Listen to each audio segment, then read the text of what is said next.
నమస్తే సార్. నమస్తే. ఇవాళ గాంధీ భవన్‌లో ఢిల్లీ పోలీసులు నోటీసులు ఇవ్వడానికి వచ్చారు. అది ఏ నేపథ్యంలో ఇవ్వడానికి వచ్చారు సార్? యాక్చువల్‌గా ఒక ఫేక్ వీడియో అమిత్ షాది. అదేంటంటే ముస్లిం రిజర్వేషన్ రద్దు చేస్తున్నాం అనేది, అట్లాగే ఎస్సీ ఎస్టీ వాళ్ళ రిజర్వేషన్ కూడా రద్దు చేస్తాం మేము అధికారంలోకి వచ్చినాక అన్న ఒక వీడియో వైరల్ అయింది.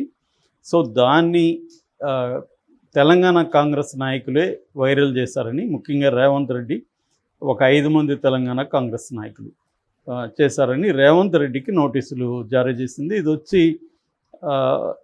ఐఎఫ్ఎస్ఓ అంటారు.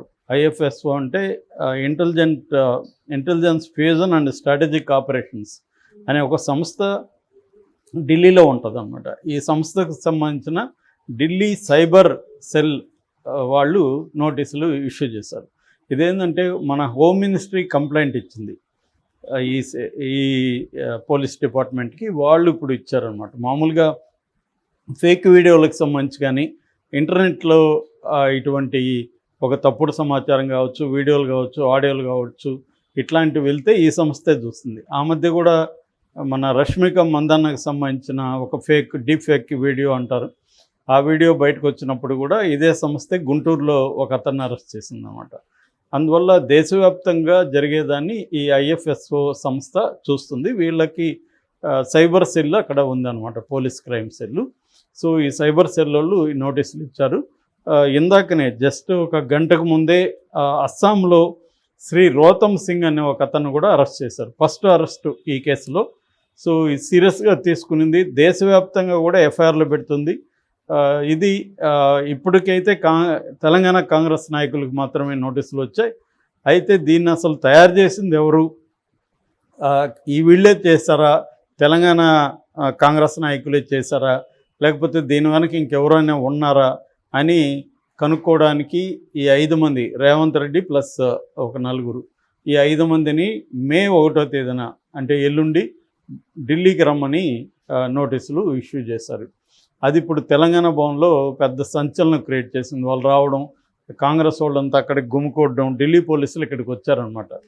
సో ఇది ఒక దేశవ్యాప్తంగా ఒక సంచలనంగా మారింది. ఇలాగ ఒక సీఎంకి ఇటువంటి నోటీసులు ఇష్యూ చేసి రమ్మనడం, పైగా మీరే చేశారు ఇది అని చెప్పడం.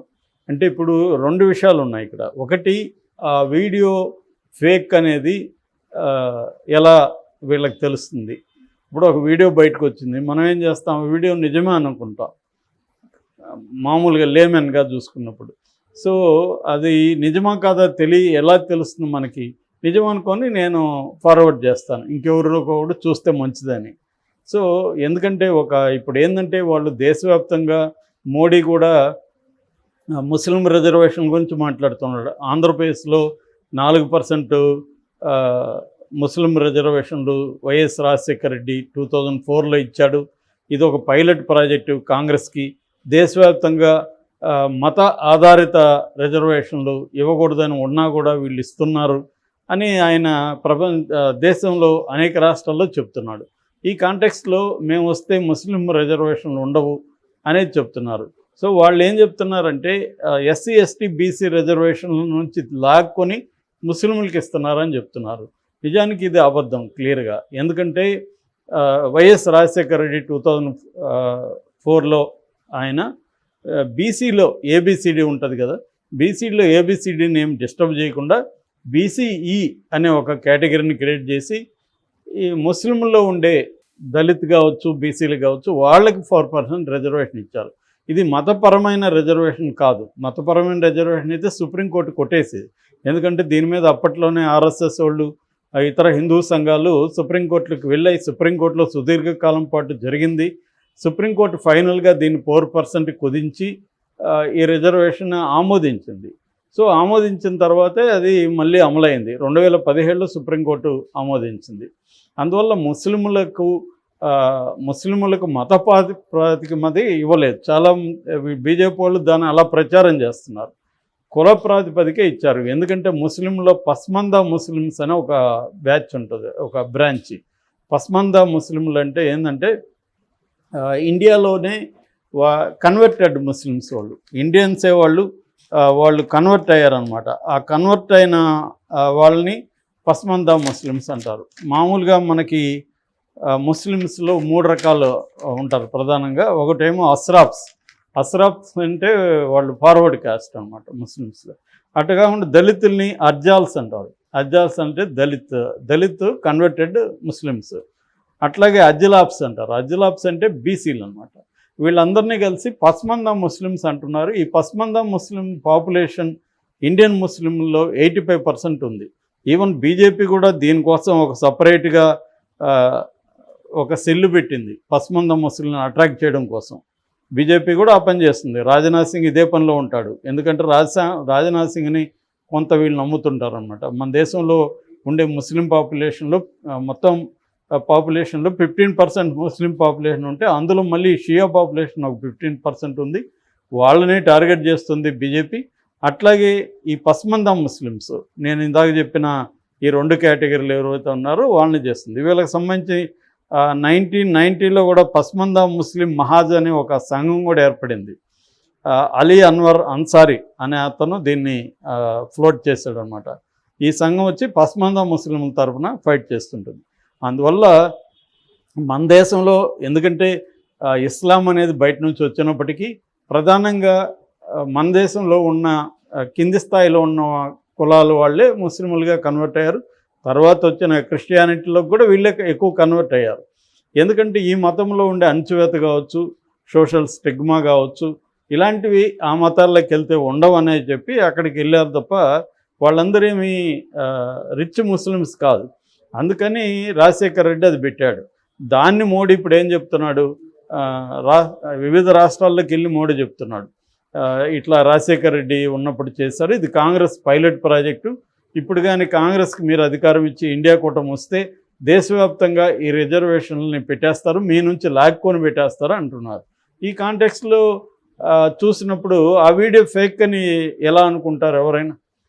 సో మోడీ అలా చెప్తున్నాడు, అమిత్ షా కూడా అలా చెప్పాడేమో అనుకుంటారు కదా. సో ఇప్పుడు ఆ వీడియో ఫేకు, మీరు దాన్ని షేర్ చేశారు కాబట్టి మీరు నేరస్తులని చెప్తున్నారు. ఇది క్లియర్గా ఇండియా కూటమిని వేధించడానికి తప్ప వేరేదేం లేదు. నిజానికి ఫేక్ అయితే ఆ ఫేక్ని ఎవడు క్రియేట్ చేస్తాడో వాడిని పట్టుకొని వాడిని అరెస్ట్ చేయాలి తప్ప అది ఫేక్ అని తెలియకుండా వీళ్ళు చేస్తే వీళ్ళు ఎలా నేరస్తులు అవుతారనేది ఇప్పుడు దేశవ్యాప్తంగా చర్చ జరుగుతుంది.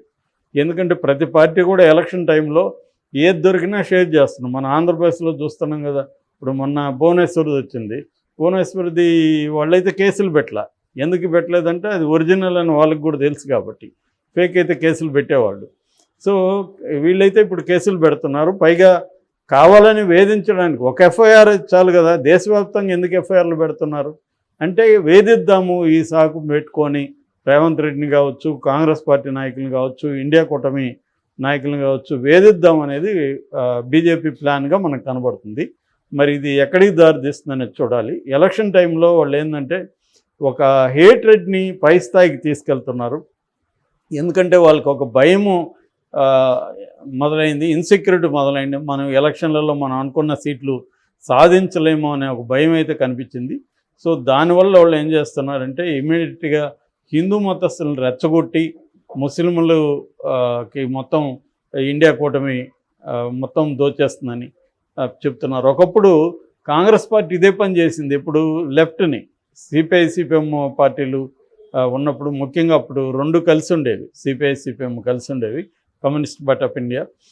అప్పుడేంటంటే కమ్యూనిస్టులు డబ్బున్న వాళ్ళ దగ్గర లాక్కొని పేదలకు పనిచేస్తారు వాళ్ళకి అధికారం వస్తే అనేది బాగా ప్రచారంలోకి పెట్టారు అప్పుడు కమ్యూనిస్టుని. అలాగే ఇప్పుడు ఏం చేస్తుందంటే బీజేపీ ఈ నెరేటివ్ తీసుకొస్తుంది, ఎస్సీ ఎస్టీ బీసీ దగ్గర ఉన్న రిజర్వేషన్ లాక్కొని ఇస్తుందని. అట్లా ఇవ్వడానికి రాజ్యాంగం ఒప్పుకోదు. ఒకవేళ ఎవరన్నా చేస్తే సుప్రీంకోర్టు దాన్ని ఒప్పుకోదు. ఇక్కడ కూడా 4%ని కేసీఆర్ 12%కి చేస్తానన్నాడు ముస్లింలకి, సుప్రీంకోర్టు అది రిజెక్ట్ చేసింది, సెంటర్ కూడా అది ఒప్పుకోలేదు. కాబట్టి ఎవరో అనుకుంటే ఏమీ అయిపోదు. ఇది కావాలని వీళ్ళు ఏంటంటే ముస్లింలకు వ్యతిరేకంగా హిందూ ప్రజానికాన్ని రెచ్చగొట్టి ఎన్నికల్లో లాభం పొందాలన్న ఒక స్ట్రాటజీలో భాగంగా ఈ ఫేక్ వీడియోని మీద కేసులు పెడుతున్నారు, ఫేక్ వీడియోని షేర్ చేసిన వాళ్ళ మీద. అంత తప్ప ఏం కాదు. దీన్ని ఖచ్చితంగా రేవంత్ రెడ్డి కానీ మిగతా వాళ్ళు కానీ కోర్టుల్లో దీన్ని ఫైట్ చేస్తారని అనుకుంటున్నాను. ఏం జరుగుతుందో చూడాలి.